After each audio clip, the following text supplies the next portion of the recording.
Welcome to the tutorial part of the video. I'm going to run you through the controls as best I can and how the game works. Keep in mind I'm not necessarily a master at it, but I have been playing it long enough to know a few tips and tricks and feel like I can give a decent general flow to how you learn it. So let's start off with basic movement. Like any fighting game, you can walk forward, you can walk backwards. In terms of faster movement like your dashes, you have just a regular hop at close range. The back hop, sadly, at every range. You can't hold it like in 3 Infinite World, the PSP games, and burst limit. But you do still have your forward dash. That's always been here. Lastly, for movement, at least in this game, you have side steps. These are great for dodging attacks and combo extension. Let's say if an opponent tried to come at you like this. Now, the second hit, you couldn't sidestep it realistically.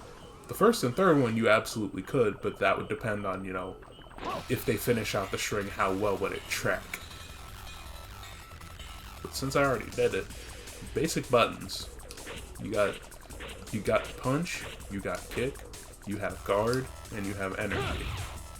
There are also macros, but these can also be done, without the actual macro button, such as charge attacks, which are just punch, kick in a direction.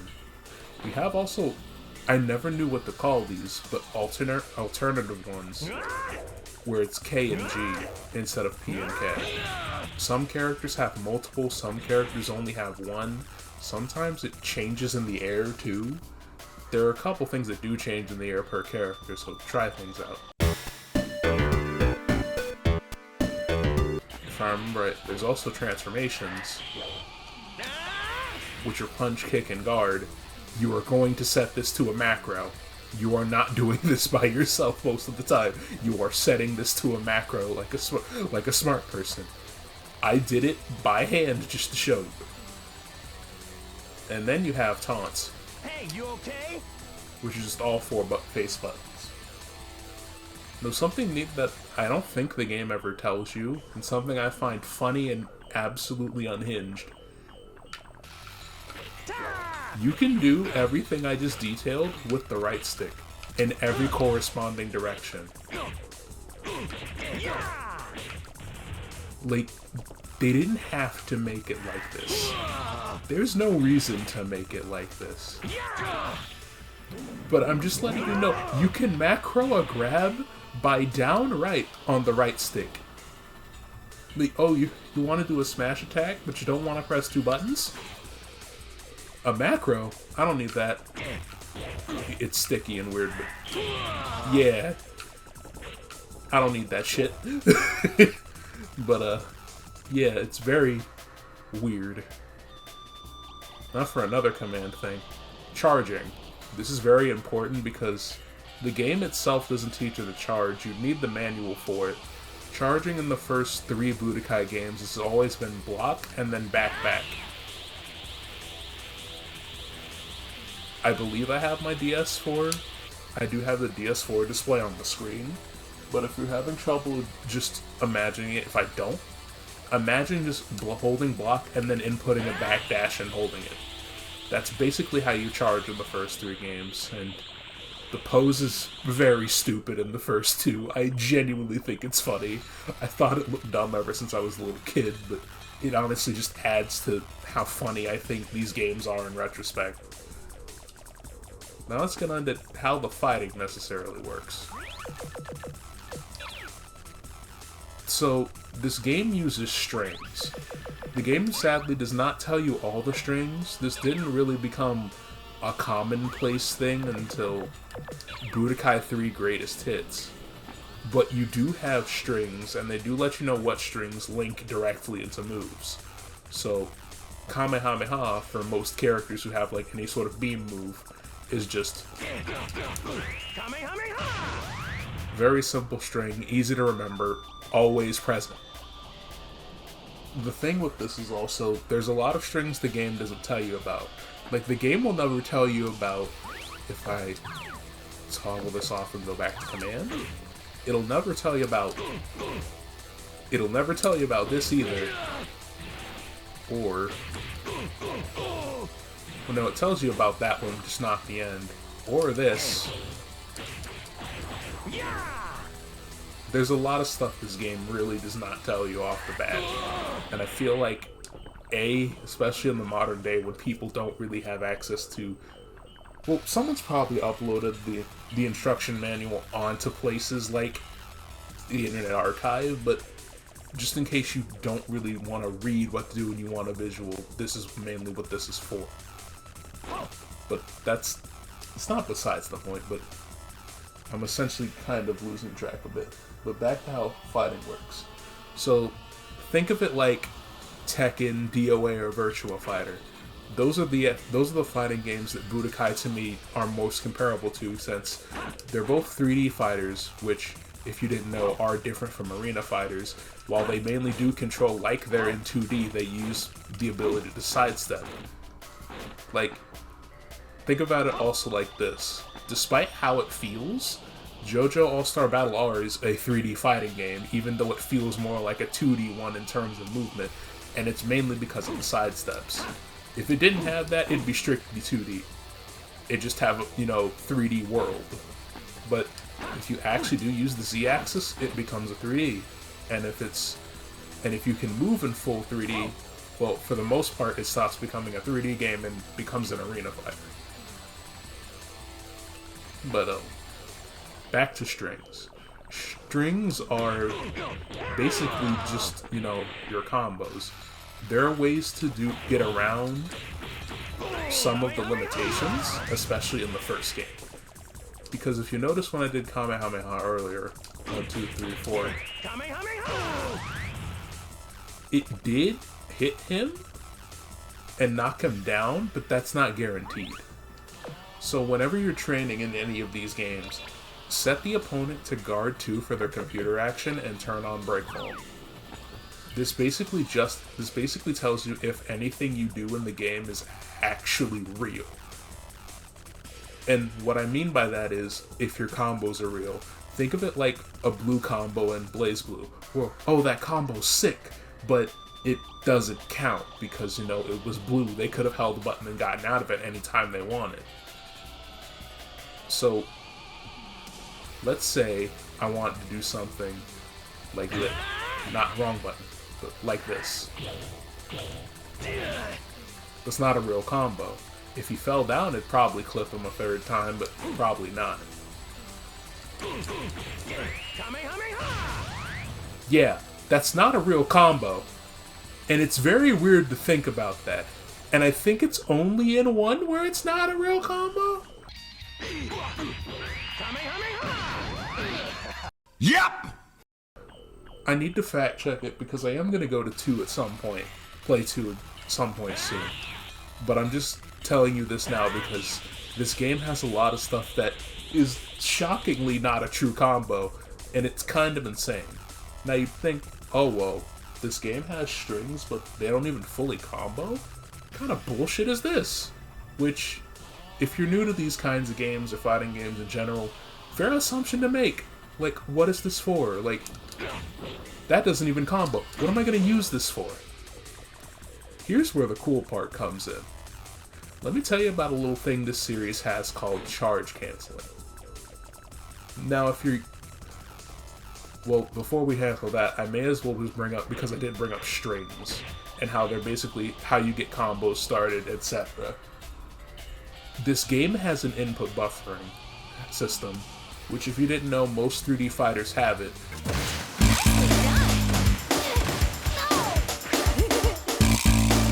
Where there is a noticeable delay on your button presses, but that allows you to buffer inputs.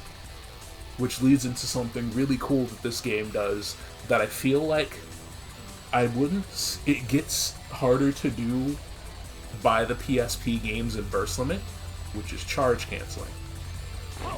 So any move that has this sound effect and this aura effect is a charge move. So charge canceling implies, oh, you stop it. You simply just press the block button. You don't even have to hear the sound. As soon as they're As soon as they're committed, you press X and they stop. So you're like, oh, how's that going to help? So I did one string earlier, but there's another very basic Goku string that you're going to use a lot, and you're going to notice it every time. Pay attention to that last kick again. That's a charge move. And notice the animation he was in when he got hit by it. That's long enough to extend. So, how do you extend it?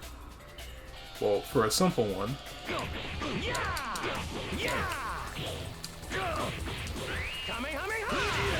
I call that simple, but it high-key kind of is when you get used to how you set up your buttons and how the game feels. Or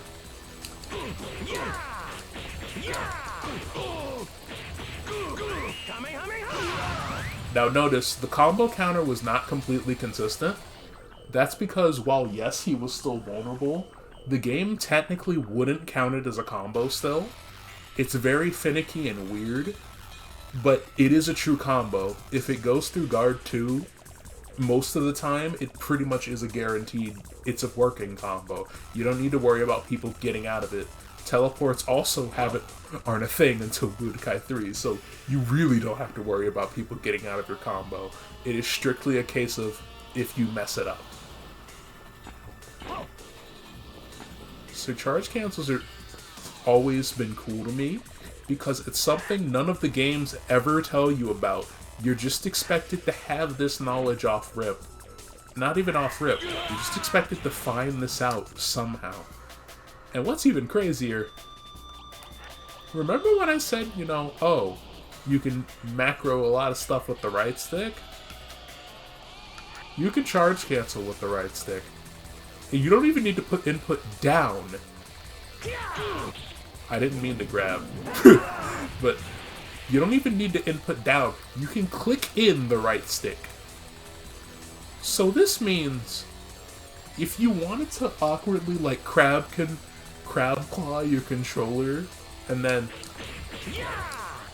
you could do an entire combo by clicking in the right stick instead of pressing X, or like pressing whatever button you remapped guard to, because I do it the weird way.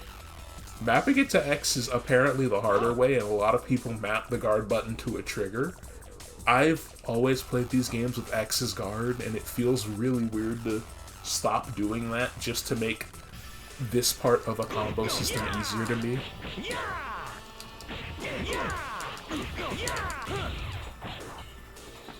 Like, it never really sat right with me, like, like, and it's not like me looking down on anybody who doesn't do it the same way I do. It's just funny knowing I do it the hard way compared to everybody else. But, yeah. So, I pretty much covered a lot of the important stuff. At least I think. Because we got movement down, we got movement down, we got your basic attacks, we got E-Blast, which are, there's nothing to them. They're just a zoning option. They can be reflected back at you with good timing, and they can be deflected.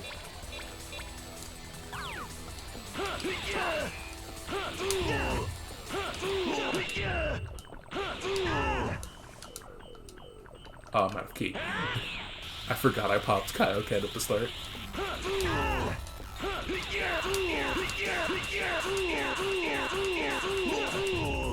And it does get faster after a while, so you gotta keep track of that.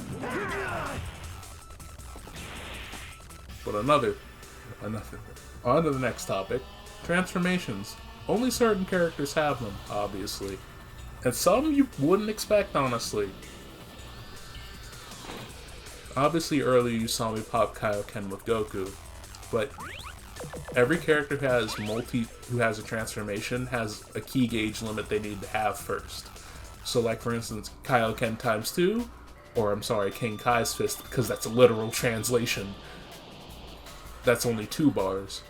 Times 5 is 3, times 10 is 4, and 5 key bars is Super Saiyan. And the way the first two games work, to me is kind of funny. Your transformations basically last forever, and they do boost your stats. If you turn on status, I am now at 130% attack power. That's not normal without the use of, like, extra capsules and stuff like that. So, yeah, having a transformation is basically a cheat code to being a stronger character in these games a lot of the time. You still need skill to pull through, but you don't need as much when you deal some more damage. Like, it's a very dumb way to put it, honestly, but that's how my brain put out the words. So let's turn it up a bit. Oh, I was already in times 10 the whole time.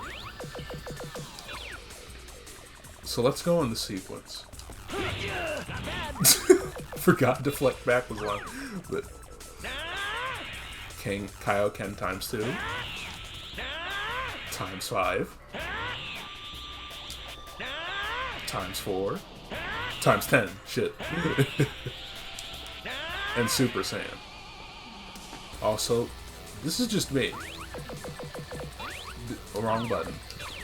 This is just me, but as a kid, all the time, I'd purposely stay in Kaioken because I really love the sprites on the scouters for the Kaioken. I've always loved the art in this game. It's genuinely one of my favorite. Like, I love looking at a lot of this game, despite how much it's aged. But that's besides the point.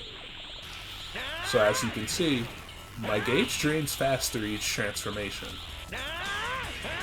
This also does go for later games, but later games have a default amount of key bars each transformation starts with, which I'll cover when I get to Budokai 3, because that's when that starts being a thing. But as you can see, yeah, my key's draining pretty fast. Now you'd think, well, is there any way to get key back other than charging?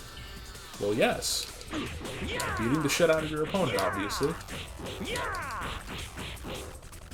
And as you can see on Vegeta's end, the more you block attacks, the more ki you lose. I do think later games get rid of this, but it is kind of funny where when you learn charge canceling and get good enough at it,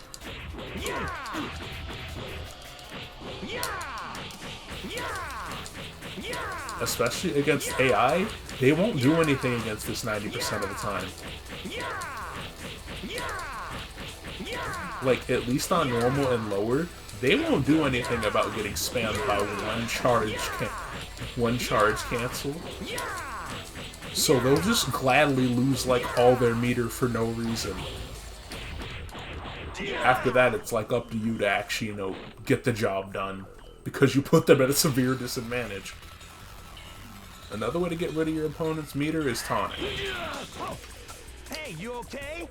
Which, like I said earlier, all 4 face buttons. Hey, you okay? This does have a use.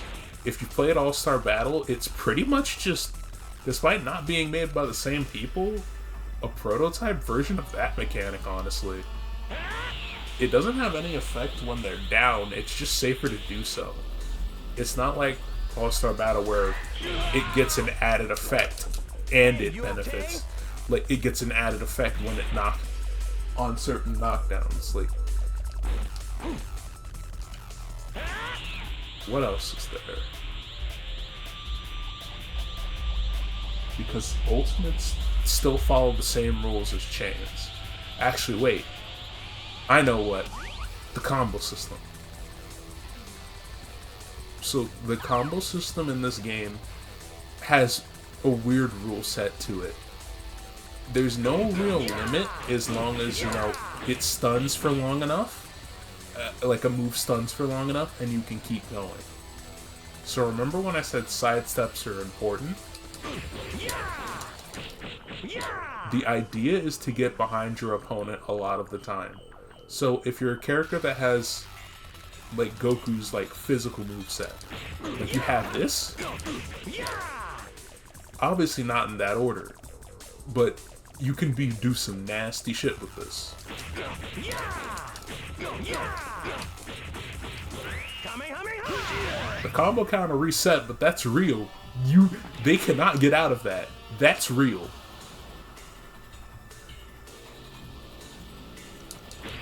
Yeah! Yeah! Kamehameha! Like, minus the Kamehameha at the end, that combo's real. Like, they cannot physically get out of that if you do it right. Another rule is that you cannot hit somebody with the same string twice. So, let me do this. Should probably turn commands back on, but let me do this. So, you see how I hit him with both the kicks of it? If you hit him with it again, he immediately gets launched in the air. Now, if you are fast enough with certain cancels in some of the games, you can keep it going for what's basically forever. I'm not good enough to do that, but I do think it's interesting how you can get away with it.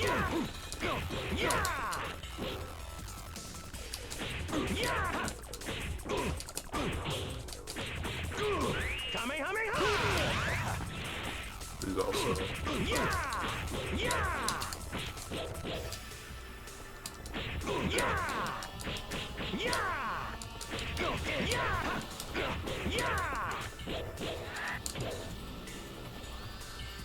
Also, just another thing, because I think I'm pretty much done here.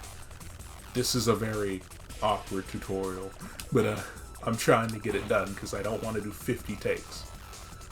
So, stuns are weird. Like, say if you're coming from Budokai 3 or Infinite World, the Shin Budokais, versus Limit, and you're coming back to this one. Obviously, some animations you recognize as having, like, heavy hit stun, like this. Not from the front, though, which changes from 3 onwards. You do it from the back, and all of a sudden, Vegeta staggers for way longer.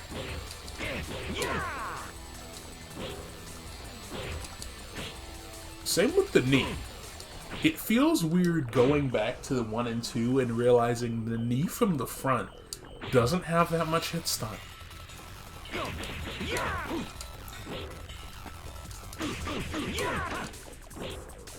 Obviously you can't combo a move like that, I'm being stupid.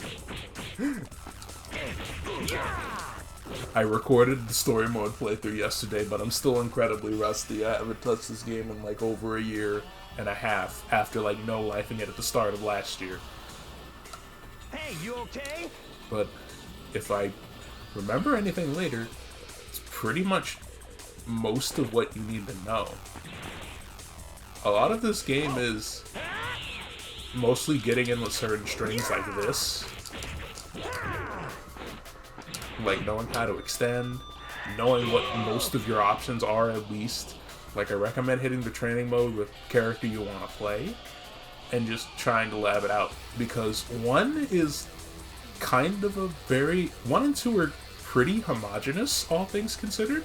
Like, when I said characters who have Goku's physical moveset, the first 2 games, a lot of characters share the exact same strings. Some have differences, but a lot of the time it belongs to, like, a specific moveset. So, like, for instance, Frieza has a lot of the same strings as Goku. So, I still classify him as, like, under a Goku-type moveset, physically, but there are differences. Like, for instance, for Goku, that's not a charge cancel. For Frieza, that's a charge cancel. And mind you, the last kick is not the same animation. It's the last kick, like, in this string, and in your basic kick string. Like, things like that. Like, a lot of characters play similarly, but they do add a little bit to make them different on top of just characters who have the proper transformations, or characters who have actual specific moves. And I honestly really like, just, like, for a first attempt, I think Dimps did a very good job, honestly. Especially with working with a lot of reused assets moveset-wise. That was 24 minutes. Hello, this is post-editing Kaniku. Well, more so mid-editing Kaniku. I genuinely forgot to mention that fully charged charge attacks and dash attacks can break guard. I don't know how this slipped my mind while recording. It's very vital to the game, and I feel like an idiot for not telling you this, but it's at the end of the video because I did not feel like committing more surgery than I already had to for this. So I'm just letting you know now. I'm very sorry. This tutorial it's rough, but I think I now will have everything a month later after I originally recorded it. Life is rough, man. I don't know.